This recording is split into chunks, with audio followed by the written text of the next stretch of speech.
할렐루야. 오늘도 주님 앞에 나오신 여러분 모두를 주님의 이름으로 축복하고 환영합니다. 신실한 성도, 믿음이 좋은 성도, 그런 성도의 특징 중에 하나를 보면 교회를 사랑한다는 겁니다. 그 사람이 믿음이 얼마나 좋나, 그 사람이 정말 하나님을 얼마나 사랑하는가, 이걸 알려면 그 사람이 교회를 얼마나 사랑하는가, 이걸 보면 알 수 있다는 거지. 오늘 본문에 다윗을 보십시오. 이 다윗은 하나님을 향한 사랑이 대단했습니다. 이랬더니 다윗은 하나님께 대한 사랑이 뜨겁고 대단했던 것처럼 하나님의 성전에 대한 사모함도 대단했습니다. 그래서 다윗은 믿음의 거장으로 그렇게 우뚝 서게 된 겁니다. 다윗이 왕이 되고 나서 제일 먼저 한 일이 뭐냐? 하나님의 법궤를 궁으로 모시고 오는 일이었어요. 나는 백향목 궁에 거하거늘 우리 하나님의 언약궤는 휘장 가운데 있도다. 이렇게 마음이 아주 힘들었어요.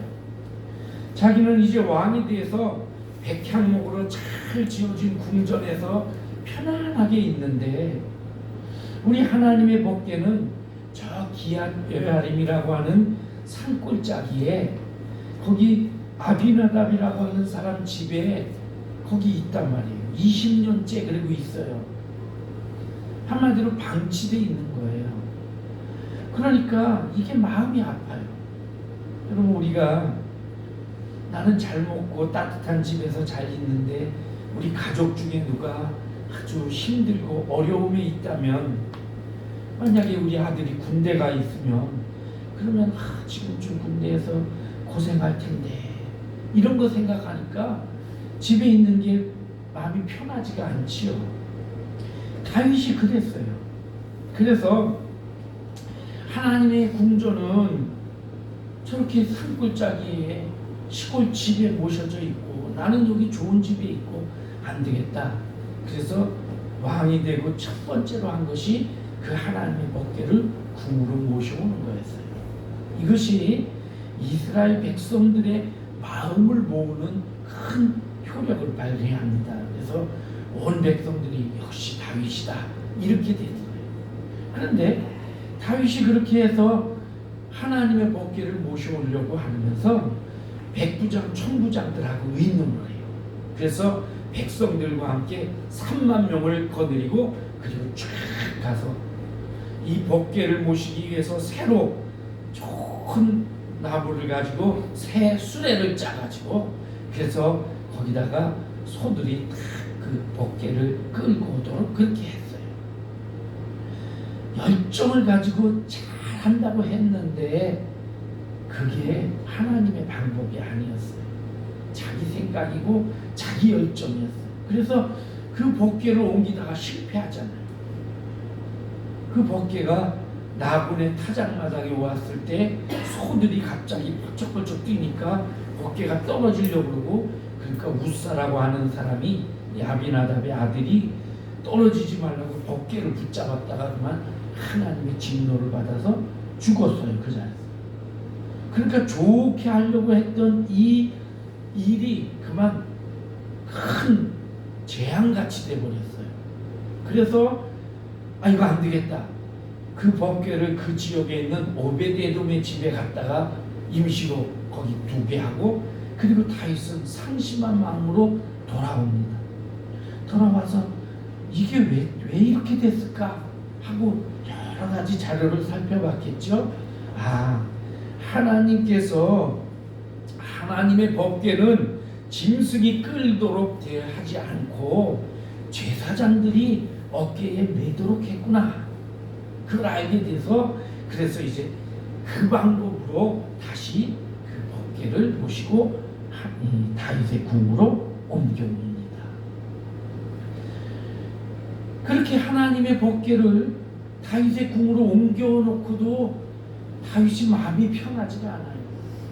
내 궁전은 이렇게 좋은데 하나님의 법궤는 물론 내 궁전에 있지만 이건 아닌 것 같다. 그래서 하나님의 성전을 지어야 되겠다, 이런 마음을 갖지요.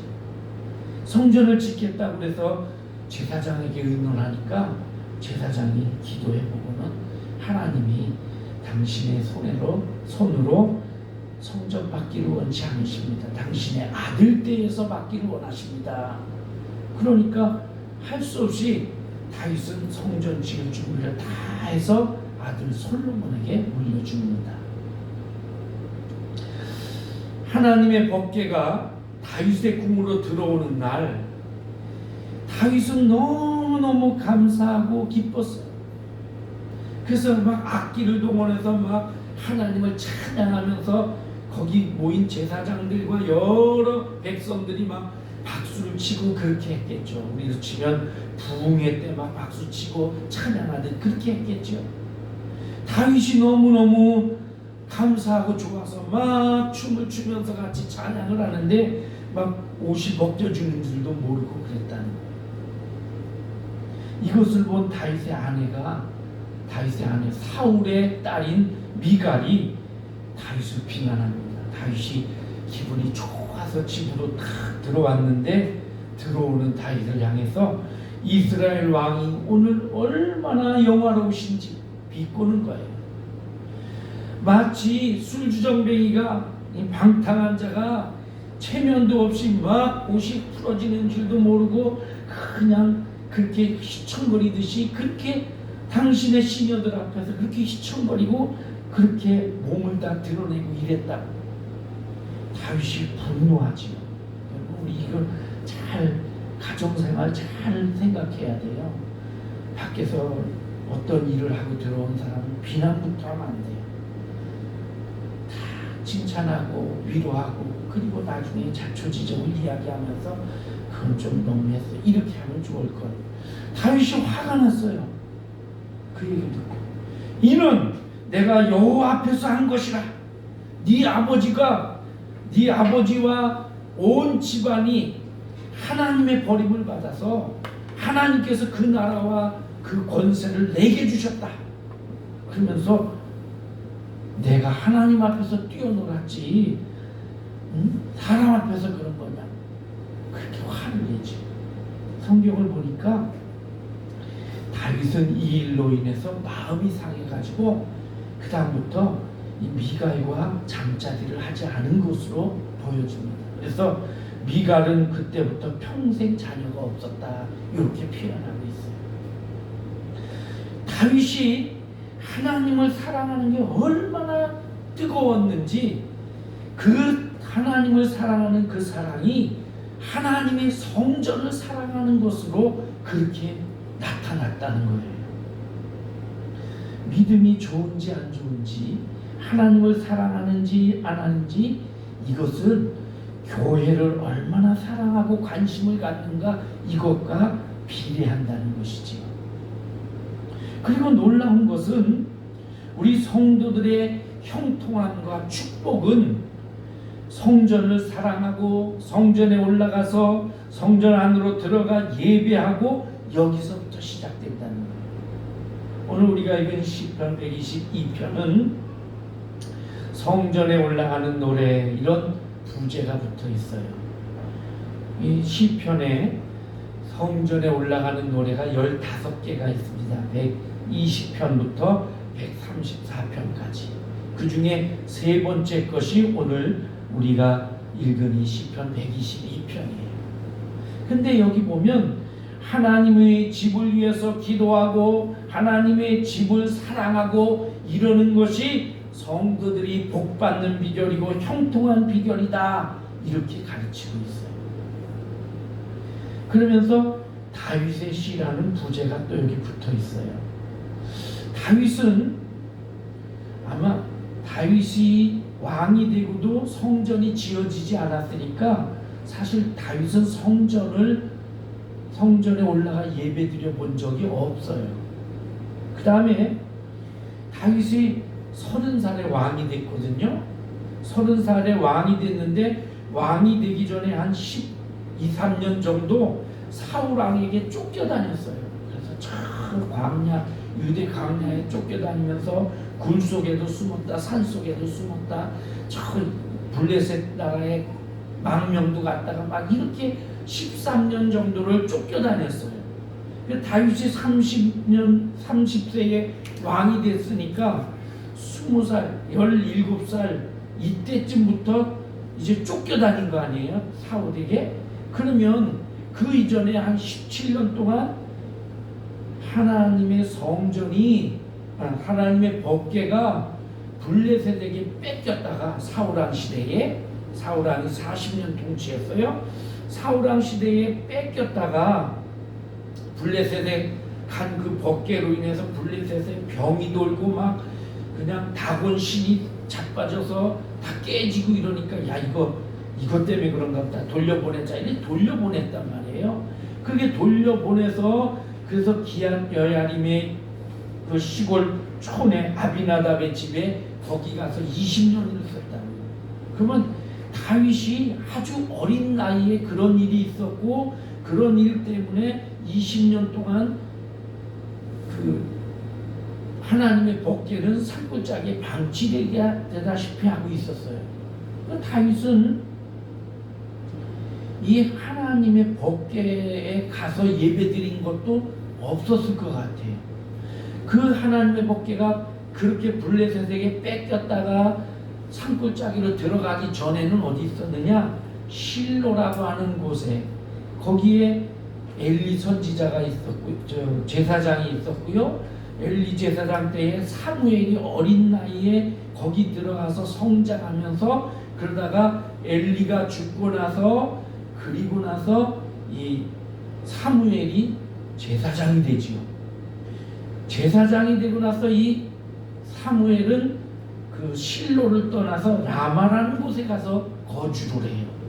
그러니까 이게 지금 법궤에 있던 원래 실로는 제사장 엘리의 집이었었는데 그 지역에 모든 게 없어져 버리고, 사무엘은 라마에 가 살고, 하나님의 법궤는 산골짜기 어딘가 가 있고, 이 다윗은 그렇게 해서 하나님의 법궤로 성전에도 올라가 본 적이 없어요.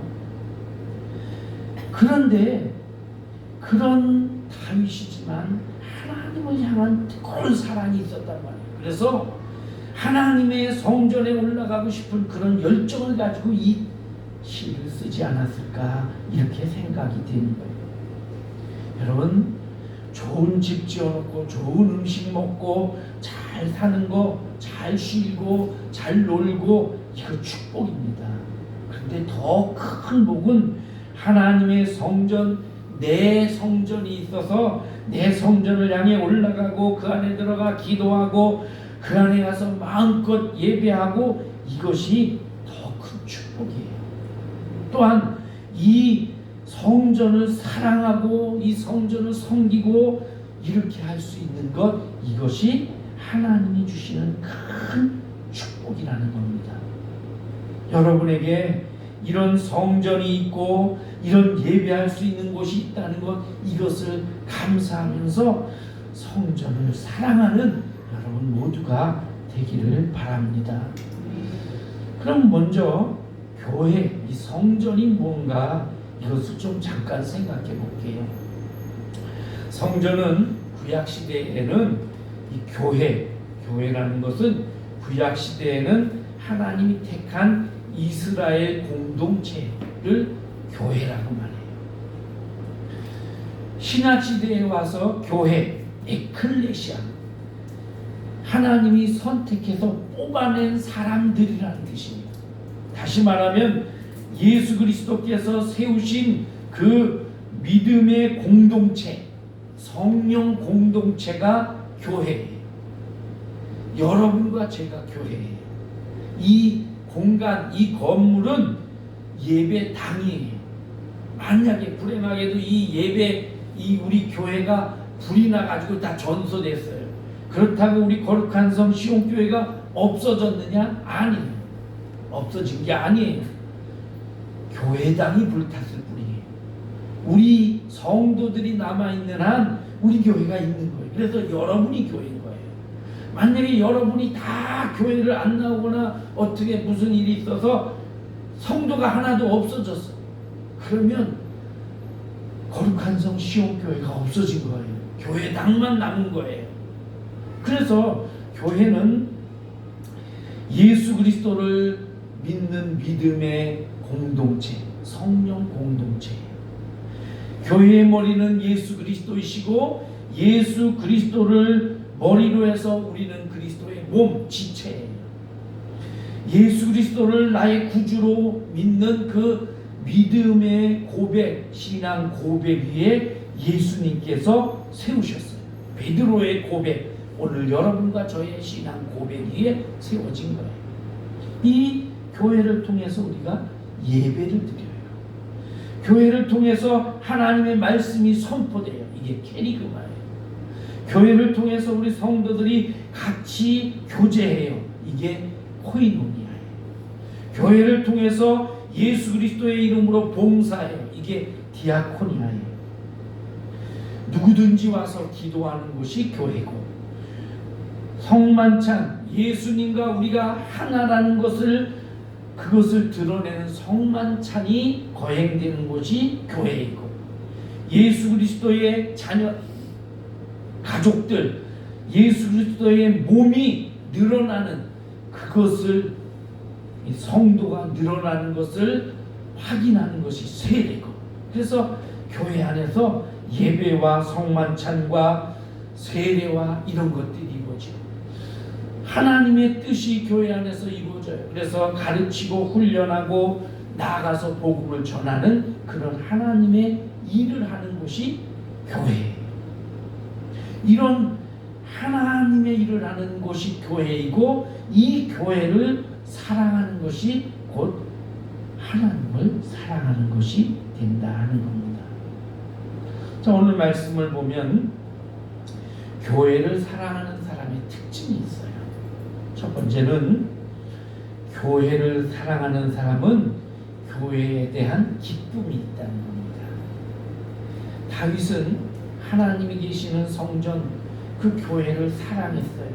그래서 뭐라고 고백하냐 하면 1절에서 하나님 사람들이 내게 말하기를 하나님의 성전에 올라가자 그렇게 말을 했을 때 내가 기뻐했도다 그렇게 말해요. 교회 가자 그럴 때 기뻐했다는 거예요. 다윗이 교회 가자 그럴 때 기뻐한 거 왜 그렇게 했어요? 야, 교회 가면 놀거리가 있다, 교회 가면 내 취미생활 할 수 있다, 교회 가면 사람을 만난다, 그래서일까요? 아니지요. 하나님을 예배하기 위해서요. 그 하나님을 예배하는 것, 이것을 생각하면서 다윗은 기뻤어요. 막 마음이, 가슴이 두근두근 떴어요. 예수님도 성전을 사랑하셨어요. 그래서 바리새인들이 잘못하고 제사장들이 잘못하는 걸 꾸짖고 장사꾼들이 장사하는 것을 내치시기도 하고, 그러면서 어린 시절에는 내가 내 아버지 집에 있어야 될 것이 아닙니까? 이렇게 어머니에게 말하기도 했고, 내 교회는 만민이 기도하는 집이다 그러면서 막 화를 내시기도 했고 이랬어요. 여러분, 하나님께 예배 드리는 일을 무거운 짐으로 생각하고 교회 오는 걸 부담스럽게 생각하는 사람들이 종종 있지요. 하나님을 예배하고 싶은 마음 별로 없는데 예배 안 드리고 딴 데 가서 딴 거 하면 왠지 벌 받을 것 같고, 왠지 하는 일이 잘 안 될 것 같고, 그러니까 가서 예배 드리고 가자. 어디 가도 억지로 마지못해서 기쁨이 없이 이렇게 억지로 교회 오는 사람들도 종종 있지요. 이런 사람은 하나님에 대한 사랑이 별로 없는 거예요. 하나님을 사랑하는 사람은 교회에 대한 기쁨이 있어야 돼요. 교회 오는 것이 즐거워야 돼요. 와서 예배하는 것이 기대가 되고, 그래서 예배를 통해 하나님을 만나고 하나님 말씀을 듣고 성도들과 교제하고 이걸 기뻐해야 되는 거예요. 우리가 휴가를 얻거나 이러면 바닷가나 어디 산이나 계곡이나 이런 데 놀러 가지요. 이럴 때 어때요? 아주 기뻐서 막 들떠서 간단 말이에요. 우리가 시골에 고향이나 부모님 댁에 갈 때 마음이 기뻐가지고 가지요. 기뻐서 부모님을 뵈러 가고 고향에 가고 이런단 말이에요. 우리 젊은이들이 친구들이나 아니면 남친이나 여친을 만나러 갈 때 그럴 때도 행복한 마음으로 기대하는 마음을 가지고 가잖아요. 그게 괴로우면 문제가 되잖아요. 교회 가는 것 그것도 그래야 되는 거예요. 교회 갈 때도 그런 기쁨과 즐거움을 가지고 그렇게 올라와서 함께 예배할 때 기쁨으로 예배해야 돼요. 그래서 제가 지지난주 설교할 때 예배를 드리면서 예배에 관한 설교하면서 항상 기뻐하고 기도하고 감사하고 이런 예배가 돼야 이게 진짜 예배다. 그렇게 예배 드려야 되는 거예요. 다윗은 그랬어요. 사람들이 내게 말하기를 여호와 집에 올라가자. 내가 그때 너무너무 기뻤다.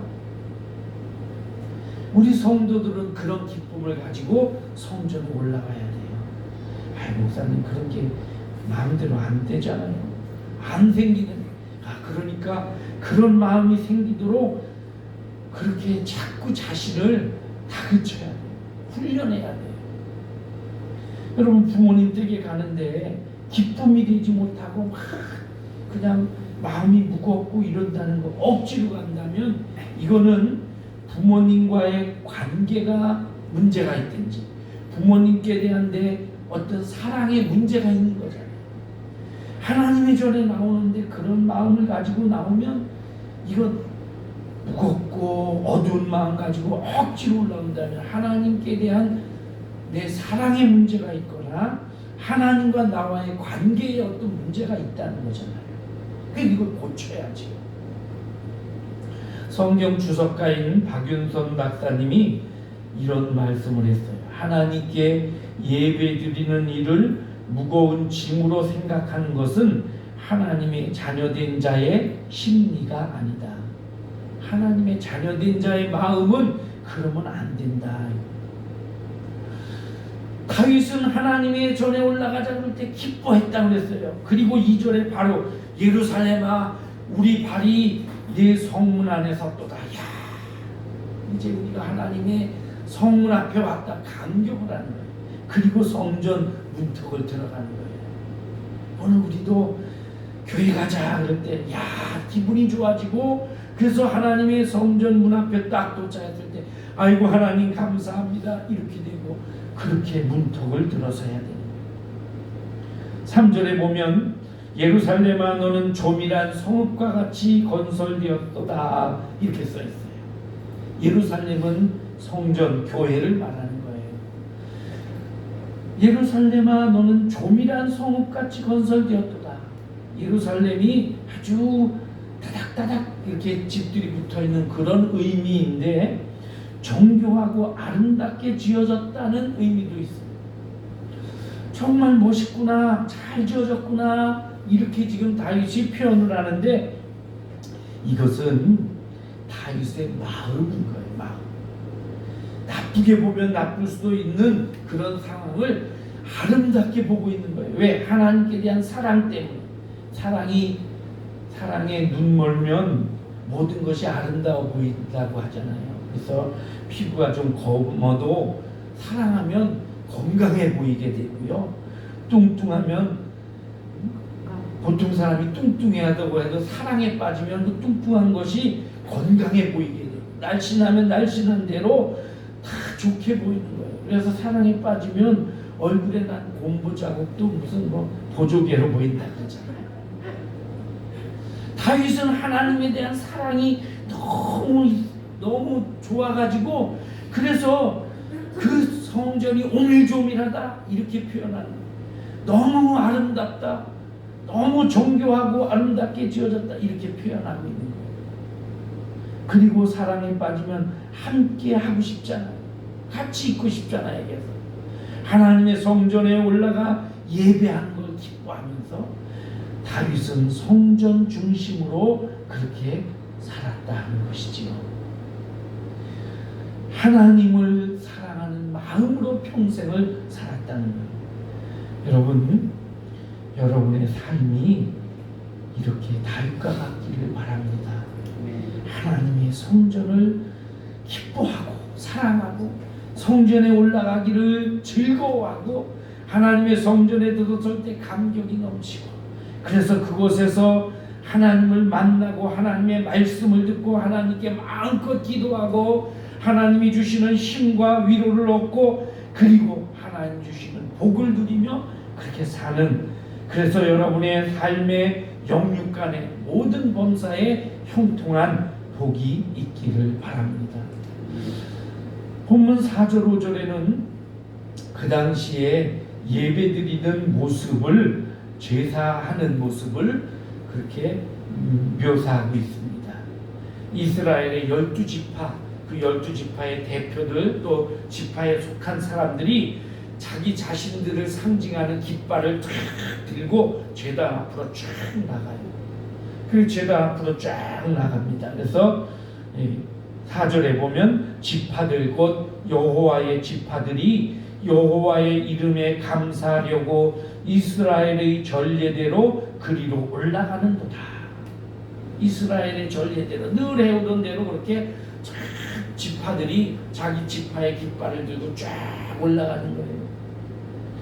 그 쫙 올라가는 그 성전 꼭대기에 심판의 보좌, 하나님의 보좌가 놓였어요. 거기에 심판의 보좌를 주셨으니 곧 다윗 지부의 보좌로다. 다윗의 왕권과 같은 하나님의 절대적인 보좌, 그 보좌가 거기 놓였다. 이렇게 노래하는 겁니다. 자, 오늘 본문에 또 하나, 교회를 사랑하는 자의 특징은 교회의 평안을 구한다 하는 것입니다. 여러분 가만히 생각을 해보세요. 교회를 부흥하는 교회들, 이런 교회들일수록 교회의 평안을 위해서 노력하는 사람들이 많아요. 충성하는 사람들이 많아요. 교회를 사랑하는 사람들이 많아요. 교회 안에 불평, 불만이 막 끊어지지 않고 나쁜 소문이 나고 교회 안에서 자꾸 다툼의 소리가 나고 시끄러워지고 그러면 부흥 못해요. 교회가 좀 부흥하려고 하면 깨지고 싸움이 나서 그냥 일부가 또 다른 교회로 간다 그러고 가고, 이렇게 되면 그러면 교회가 성장할 수가 없어요. 교회의 평안을 위해서 참고 노력하는 사람들이 있고, 교회 평안을 위해서 그저 말없이 충성하는 사람들이 있는 그 교회가 부흥하는 거예요. 여러분, 엄밀하게 말하면 잘못된 교회는 없어요. 이 세상에 그리스도의 몸된 교회는 다 진리 안에 세워졌습니다. 그리고 이 진리 안에 세워졌고 주님이 직접 세우신 교회이기 때문에 교회가 잘못된 건 없어요. 그러면 그 교회를 이루고 있는 성도들이 문제가 있는 거죠. 목회자가 바르지 못하고 직분자들이 바르지 못하고 성도들이 바르지 못해서, 그래서 교회가 자꾸 시끄러워지는 거예요. 교회를 위해서 참고 희생하는 성도들이 있어야 돼요. 제가 에베소서 하나 붙여주세요. 에베소서 4장 1절부터 3절 말씀을 잠깐 볼게요. 한번 같이 읽어봅니다. 시작. 그러므로 주 안에서 갇힌 내가 너희를 권하노니 너희가 부르심을 받은 일에 합당하게 행하여 모든 겸손과 온유로 하고 오래 참음으로 사랑 가운데서 서로 용납하고 평안에 매는 줄로 성령이 하나 되게 하신 것을 힘써 지키라. 이게 사도 바울이 에베소 교회에 권면하는 내용입니다. 성령이 하나 되게 하신 것, 우리 공동체, 우리 교회, 이것을 힘써서 지키라는 거예요. 그냥 지키는 게 아니고 힘쓰고 노력해야 지켜진다는 거예요. 그냥 가만히 있으면 지켜지는 게 아니에요. 누군가 참고 희생하고 노력하고 애쓰는 사람이 있어야 지켜지는 거예요. 세상의 모든 일은 다 그렇습니다, 여러분. 어느 회사, 그 회사가 성장하기 위해서는 누군가가 힘쓰고 애쓰고 노력하고 희생한 그런 사람이 있었기 때문에 그게 가능한 거예요. 어떤 단체, 친목단체이든 어떤 법적인 단체이든 이런 단체가 잘 성장하고 그래서 이름 있는 정말 사람들에게 칭찬 듣는 그런 단체가 되기 위해서는 참고 말없이 헌신하는 누군가가 있기 때문에. 가정도 마찬가지예요. 가정도 누군가 지키기 위해서 참고 견디는 사람이 있어야 돼요. 어떤 집은 사고만 치는 남편을 위해서 참고 견디는 부인이 있었고, 어떤 집은 반대로 문제 많은 부인을 참고 견디는 남편이 있었고, 골치 아픈 자녀들, 그 자녀를 위해 부모가 참고, 때로는 걱정거리인 부모를 위해 자녀들이 참고, 그래서 가정이 평안한 거예요. 저희 어머니 시대에는 어머니들이 주로 참고 희생했죠. 그러다 보니까 어머니들이 손병아리를 많이 했어요. 그런 희생이 있었기 때문에 가정이 평안하게 지켜진 거지요. 그래서 너희가 하나님이 성령이 하나 되게 하신 것을 힘써서 지켜라. 어떻게 지킵니까? 부르심을 받은 일에 합당하게 행하며 내가 하나님께 부르심 받은 그 원래의 목적을 생각하면서 겸손과 온유로 하고 오래 참고 사랑으로 용납하고 평안에 매는 줄로 그렇게 힘써서 지키라는 거예요. 이런 성도가 있는 교회가 성장하고 이런 교회가 하나님의 뜻에 합당하고 하나님이 기뻐하는 거예요. 이런 성도는 없고 그저 자기 이익만 추구하고 불평불만하고 다른 사람 비난하고 비판만 하고 이런 성도들이 있다 보니까 그런 성도들이 많아질수록 교회는 자꾸 힘들어지고 그렇게 힘들수록 안 좋은 소문이 나고 그래서 다른 이웃에 있는 교회 사람들이 아유 저 교회는 안 돼, 가면 안 돼 이렇게 되고 이웃에 있는 사람들이 오기 싫은 교회를 먼데 있는 사람은 오고 싶겠어요? 그러니까 그러지 말고 교회의 평안을 구하라. 오늘 말씀 5절에도 6절에도 예루살렘을 위하여 평안을 구하라 이렇게 말하는 거예요. 교회의 평안을 구하는 사람, 그 사람이 교회를 사랑하는 것, 하나님을 사랑하는 거예요. 사도행전 9장에 보니까 온 유대와 갈릴리와 사마리아 교회가 평안하여 든든히 서갔다 이렇게 말씀하고 있습니다. 사랑하는 성도 여러분, 교회를 사랑하고 교회가 평안하기를 구하십시오. 그럴 때에 우리 교회가 더 하나님이 기뻐하는 교회가 됩니다. 우리가 가정을 위해 기도할 때도 우리 가정이 돈을 주세요, 먹을 걸 주세요, 집을 주세요, 자동차를 주세요. 물론 그런 기도도 해야 되겠죠. 그러나 그보다 더 주는 것 우리 가정에 평안을 주세요 이렇게 기도하잖아요. 왜 평안을 달라고 기도합니까? 돈보다 집보다 더 중요한 것 그것이기 때문에 가정이 평안해야 만사가 형통하고 그래서 모든 일의 밑바탕이 되기 때문에 가정이 평안해야 남편이든 아내든 직장에 나가서 마음 편하게 힘있게 일할 수 있는 거죠.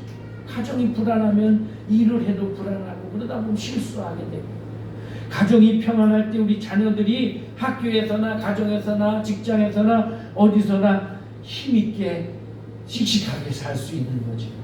그래서 가정이 평안해야 돼요. 마찬가지예요. 교회가 평안해야 돼요. 교회가 평안해야 우리 성도들이 평안하고 성도들의 가정이 평안하고 그럴 때 우리 영혼이 편안하고 우리의 삶이 평안해지는 거예요. 그래서 교회의 평안을 기도해야 되는 거예요. 하나님은 교회가 시끄러울 때 마음 아파하셔요. 교회가 편안할 때 하나님도 같이 기뻐하시는 거예요. 이렇게 교회를 사랑하는 사람, 교회를 기뻐하고 교회의 평안을 위해서 애쓰는 그런 사람에게 복이 있어요. 어떤 복이 있느냐? 예루살렘을 사랑하는 자는 형통하리로다. 6절 중간부터 그렇게 말씀해요. 형통한다. 이 형통이라는 것은 실이 엉키지 않은 것을 말해요. 실이 엉키지 않고 잘 풀리는 거예요. 제가 언젠가 요셉의 형통을 얘기했죠.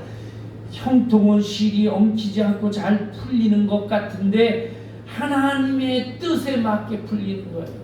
요셉은 감옥에도 가고 억울한 일을 당하고 그래도 하나님 뜻에 맞게 있었기 때문에 성경은 형통한 자가 되었다 이렇게 표현하잖아요. 그저 하나님 뜻과 어긋나게 형통한 것, 잘 되는 것 같아요. 요나가 하나님을 저버리고 다시스로 가려고 딱 가보니까 뭐 며칠 몇 달 만에 한 번 있을까 말까 다시스로 가는 배가 딱 바로 있단 말이에요. 야, 이게 형통? 그 형통이 아니에요. 잘 되는 것 같아도 그것은 잘못된 길이에요. 실이 풀리듯 잘 풀리는 것, 그런데 하나님의 뜻대로 뜻 안에서 풀리는 것, 이것이 형통이에요. 이런 형통함의 복이 있다는 것이지요. 그러면서 7절에서 다시 강조합니다. 내 성 안에는 평안이 있고 내 궁중에는 형통함이 있을지어다. 예루살렘을 사랑하는 자, 하나님을 사랑하는 자에게는 가정의 평안도 있고 궁중에도 형통함이 있을 것이다. 그리고 그렇게 형통한 자에게 하나님께서 더 복의 복을 더하여 주신다 하는 것입니다. 교회를 사랑하는 자, 그 사람이 하나님을 사랑하는 거예요. 에휴, 목사님 위해서 그렇게 설교하는 거 아니에요. 그 말이 맞기도 하면서 아니기도 해요. 교회가 잘 되고 교회가 성장하면 목사가 좋은 거 맞지요. 목사도 좋죠. 그런데 그거보다 우선 우리 성도들이 교회가 성장하고 교회가 잘 되고 교회가 평안하고 그래서 여러분이 복을 받으면 여러분이 잘 되면 그게 잘 되는 거잖아요. 그래서 교회를 사랑하라고 말하는 거예요. 고라의 자손들은 시편 84편에서 주의 집에 거하는 자가 복이 있나이다. 다윗은 시편 65편에서 주께서 택하시고 가까이 오게 하사 주의 뜰에 거하게 하신 사람은 복이 있나이다. 우리가 주의 집 곧 주의 성전의 아름다움으로 만족하리이다. 오늘 교동문으로 읽은 시편 128편에도 여호와를 경외하는 자는 이같이 복을 얻으리로다. 여호와께서 시온에서 성전에서 내게 복을 주실지어다. 너는 평생에 예루살렘의 번영을 보며 네 자식의 자식을 볼지어다. 평생토록 하나님께서 조국이 번영하고 자식의 자식을 보는 장수의 복을 주시고 예루살렘 이스라엘에게 평강이 있을지어다 이렇게 축복하는 거예요. 사랑하는 성도 여러분, 주님을 사랑하십니까? 주님을 사랑하는 만큼 주님의 성전을 사랑하십시오. 성전을 사랑하고 성전에 올라오기를 기뻐하십시오. 성전의 평안을 위해서 참고 견디고 희생하고 성전의 평안을 위해서 기도하십시오. 그럴 때에 여러분의 삶에 축복이 열리고 형통이 열립니다. 다윗의 고백, 여호와의 집에 올라가자 할 때 내가 기뻐하였도다. 예루살렘아 우리 발이 네 성문 안에 섰도다. 예루살렘을 위하여 평안을 구하라. 예루살렘을 사랑하는 자는 형통이 있을지어다. 내 성 안에는 평안이 있고 내 궁중에는 형통함이 있을지어다. 다윗의 이 고백이 여러분과 저의 고백이 되고 다윗에게 임한 축복이 여러분의 축복이 되기를 바랍니다. 기도하겠습니다. 하나님, 우리가 주님을 사랑합니다. 주님, 우리를 위해서 놀라운 은혜를 베푸시고 구원을 베푸신 그 주님을 높이 찬양합니다. 주님의 은혜에 감사하고 주님의 그 사랑에 감사하면서 주님을 사랑하는 만큼 우리가 주의 성전을 사랑합니다. 주의 성전에 올라올 때 기쁨으로 올라오게 하시고 주의 성전이 평안할 수 있도록 기도하고 내 자신을 들여 평안을 위해 힘쓰게 하여 주옵소서. 그래서 우리에게 하나님의 형통의 복이 임하게 하시고 우리의 삶이 성전 중심의 삶이 되어서 늘 복 있는 그런 인생을 사는 우리 모든 성도들이 되게 하여 주옵소서. 예수님의 이름으로 기도하옵나이다. 아멘.